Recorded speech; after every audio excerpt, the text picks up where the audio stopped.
రవ్వ లడ్డు చేయబోతున్నాం మనం ఇప్పుడు. స్టవ్ ఆన్ చేసి ప్యాన్ పెట్టి, ప్యాను లేదా గిన్నె ఏదైనా పెట్టి దాంట్లో 2 స్పూన్స్ ఇక్కడ చూపించినంత నెయ్యి వేయండి.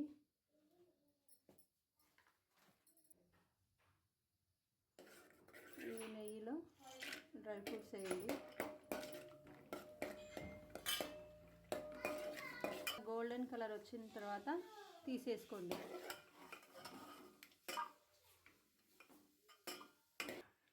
మెజర్ అండి, ఈ కప్పు ఉంది కదా, కప్పుతో 2 కప్పుల రవ్వ, సన్న రవ్వ, సూజీ రవ్వ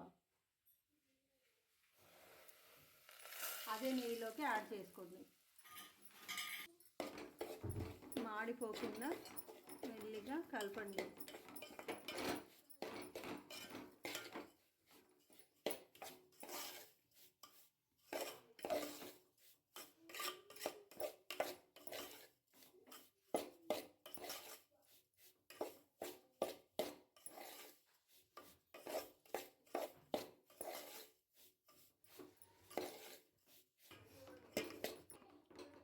ఈ రవ్వ ఇంకా వేగిపోయిందండి. ఇది వేరే దానిలోకి ట్రాన్స్ఫర్ చేసుకున్నాం. ఈ బౌల్తో 2 కప్పుల రవ్వ వేసుకున్నాం కదా. ఇప్పుడు ఇదే 1 కప్పుతో పచ్చి కొబ్బరి తురుము వేసుకొని దీన్ని కలిపేసుకోవాలి. ఈ కప్పుతో 2 కప్పుల రవ్వ తీసుకున్నాం కదా, ఇదే కప్పుతో 1.25 కప్పు చక్కెర తీసుకోండి.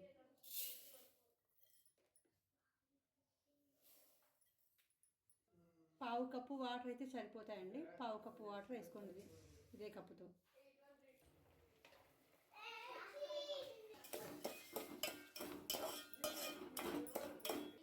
ఇలాచీ పౌడర్ వేస్తున్నాను దీంట్లో.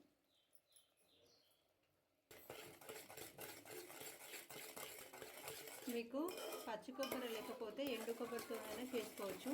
పచ్చి కొబ్బరితోనైతే టేస్ట్ ఇంకా చాలా బాగుంటుంది. కొన్నే నీళ్ళు పోసాం కదా, తొందరగా వస్తుంది పాకు. చూడండి, ఇగో తీగలాగా వస్తుంది కదా. ఇంకా ఇప్పుడు సరిపోయింది పాకు.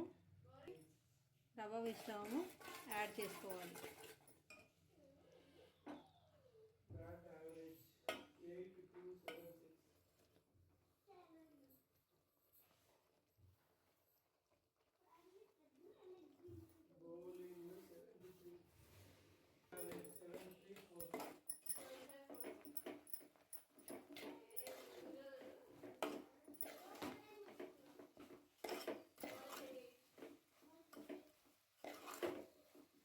వేయించుకున్న డ్రై ఫ్రూట్స్ అండి వేసి ఒకసారి కలుపుకుందాము.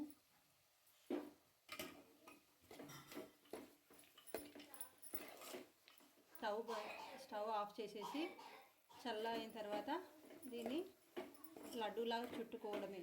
రవ్వ లడ్డు రెడీ అయిపోతుంది.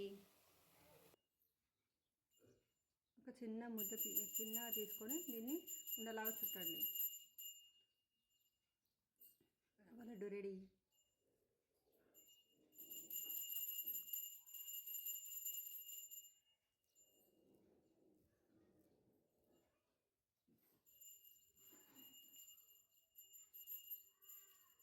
చిన్నగా తీసుకొని ఉండలాగా చుట్టండి.